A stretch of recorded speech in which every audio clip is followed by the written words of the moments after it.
All right, maybe fails is a little too harsh, but I mean, unlike the previous videos I've done on this topic, these cards actually still have time to reverse direction. And, the ones from before, those are from years past, and those aren't doing anything but collecting dust. So I have three that I picked out here as a result of all the recent sorting and organizing of my collection. And I'm going to talk about first the 2017 Topps Update Cody Bellinger Gold. This one recently sold for about $300 on eBay, and I'm into it for about $1,000. I bought it in, I want to say, around November of last year, and at the time it was a good deal because they had been trending, I think, leading up to my purchase somewhere close to two, 1.5, 2 range, and so they started dropping. I jumped on this then, but he's been injured quite a bit, and so as a result, it's dropped even further. So maybe a good time to buy in on Cody Bellinger. Still very young in the grand scheme of things, and has shown he can put up some serious numbers. But yeah, this one would be probably the most significant on paper loss, unrealized loss, and it will continue to be unrealized because I'm not selling these. I don't sell any of my cards. And then next up is a card that maybe could be considered the maybe like Keith Shore Griffey of Panini Prism basketball, the Zion base and a PSA 10.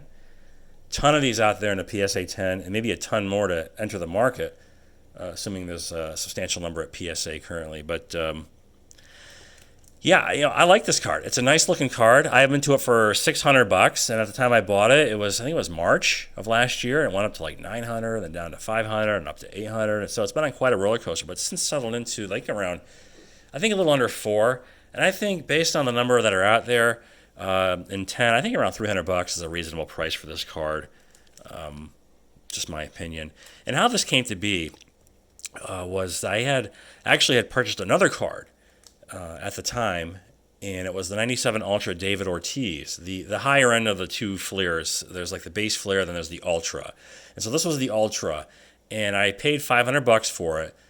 And then the pandemic really kicked in, and I thought, oh, great, there goes card values. And so I thought I paid top of the market. At the time, it was the most expensive price for an Ortiz. I got it in hand and immediately noticed a lot of chipping along the border, so I wasn't happy with it being a 10. And so I returned it and subsequently got the refund and turned that and then a little extra into this card. So I still want that Ortiz. And the only ones I've really seen since on eBay are from the same auction house / seller that I refuse to do business with.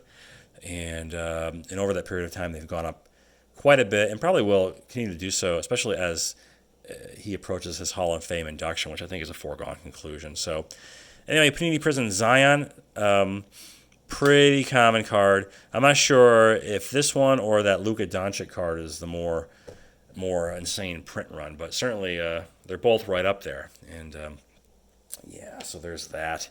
And then lastly is another gold card. Now this one I'm only into for about $1.25. And I really don't know. I don't really care what it would sell for now. But it's Strasbourg, and he's injured again, and it's really just too bad. This guy, just a great pitcher when he's healthy. And I tell you, I remember like it was yesterday when he made his major league debut on the MLB Network, and I think it was Costas and Vince Scully calling the game, maybe somebody else, but it just was really fascinating how before he even threw a pitch, they were talking about him as if he was already going to go to the Hall of Fame someday. And I just remember thinking how odd that was. Like, oh, yeah, someday when he eventually gets to the Hall of Fame, it's like what? And the guy hadn't even thrown a pitch yet. Now, I know he had a lot of talent. Like, probably one of the most hyped pitchers to come into baseball before him, maybe who was it? Was it Dwight Gooden? I don't know. But it was just crazy the amount of ogling, is the word, they were doing over this guy. And he hadn't yet thrown a pitch. And anyway, he's been injury prone, and that's a shame because he's very talented and he has shown really good stuff when he's at the top of his game. So maybe that'll turn around. But again, these are three cards that it's not like that's it. They're done. They're all still playing. And then onto the that Delta variant super spreader event that went on over the last few days in Chicago. Um, I hope that's not the case. But anyway, really fascinating and interesting to watch all the footage and the videos on YouTube about that. And probably the most fascinating to me are the young kids, the younger generation, and that impromptu card show or whatever was going on in the lobby and the hallways there. Just the stuff that they have in their inventory at that age just blows my mind. I mean, when I was that age, I had my best card might have been a dog-eared Tony Gwynn rookie from '83 Topps. I mean, I don't remember. It's been so long, but it's just amazing how these I don't know what generation is, just have these 4 and 5 figure cards they're walking around with. It blows my mind, but it's good. The hobby's strong. It's great. I love it, and I don't see any signs of slowing down. It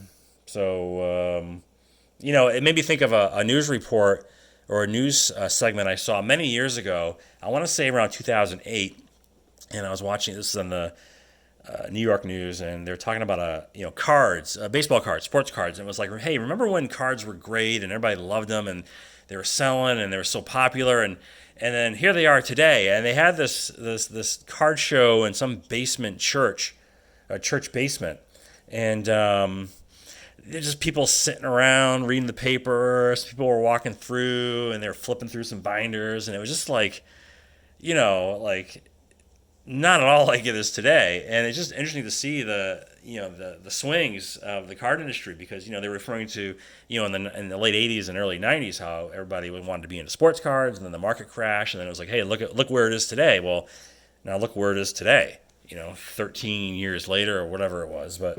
Interesting to see that, again, back then they were reading newspapers behind their dealer tables. They weren't reading their smartphones, so that gives you a sense of just how long ago that report was. But yeah, I do remember that, and it is quite an interesting comparison.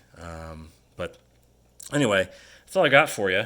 You can file this one under Who Gives a Shit, and I'll just talk to you later.